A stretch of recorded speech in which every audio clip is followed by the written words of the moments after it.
was a challenge to try and capture something as iconic as Alcatraz.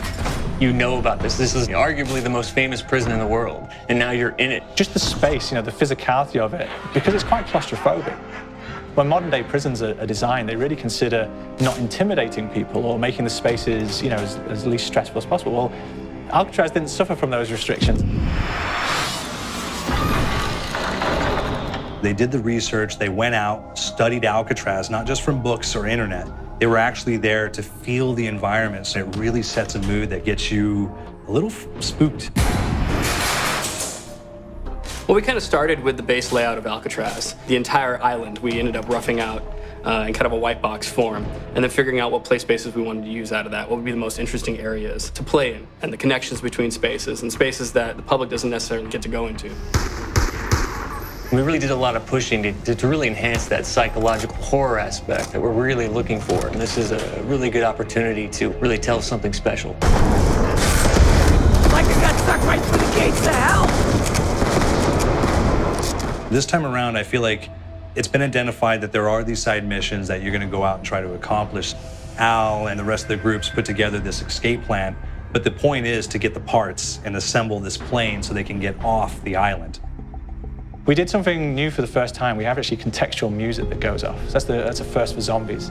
And it's all based around this horror thriller aspect. Every location will have a specific stinger that you hear when you find it, when you discover it, when you start unraveling the story, we start building on the music that you're hearing, and it's really enhancing that experience and going along with it in parallel.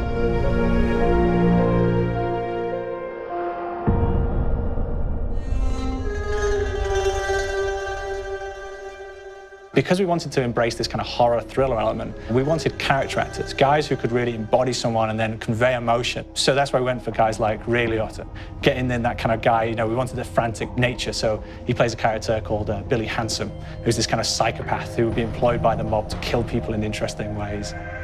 Chaz Palminteri, he plays a guy called Sal DeLuca, an old mob boss. Michael Madsen playing Finn O'Leary. He's kind of worked himself from the floor, from the streets. He's got his hands dirty in the blood and the guts a couple of times. And then we had Joe Pantoliano, and he plays Arthur Arlington, who's nicknamed the Weasel. Those guys, they bring a quality and a subtlety and timing that you can't really identify or try to recreate. Bring it on! Don't trash! You start off in the afterlife mode, and that's just going to be what's going on. You're going to try to solve the mystery from the second you start.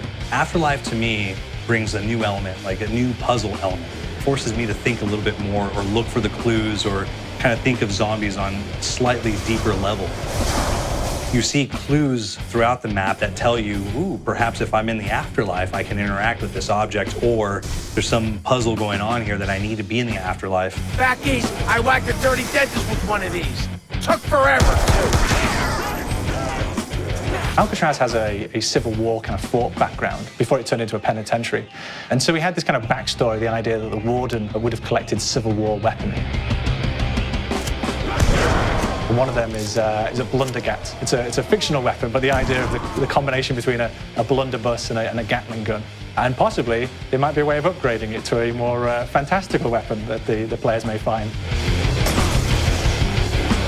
all gotta go sometime? You just went now. There's one main zombie, one big zombie that's going to come through and wreak havoc on your life. He'll lock down the perk machine, he'll close down the box, so you have to pay to get that open again. So you don't want him to interfere with your process. Now's a good time to pick a fight. It's a fun challenge. It keeps things moving forward. In terms of perks, we have a new perk called Electric Cherry. When you reload, it gives a shock around, which scales over time. Who's asking for it, greaseball?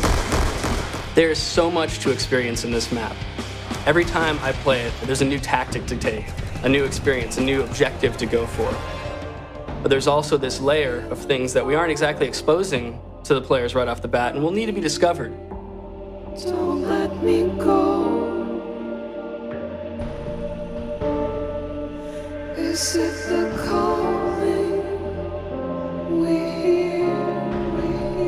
We've got the undead in there, we've got these historical elements, and these fantastic actors all seem to be with peace with each other in this kind of same world. So it's magical, and our team is incredibly excited by it. You said the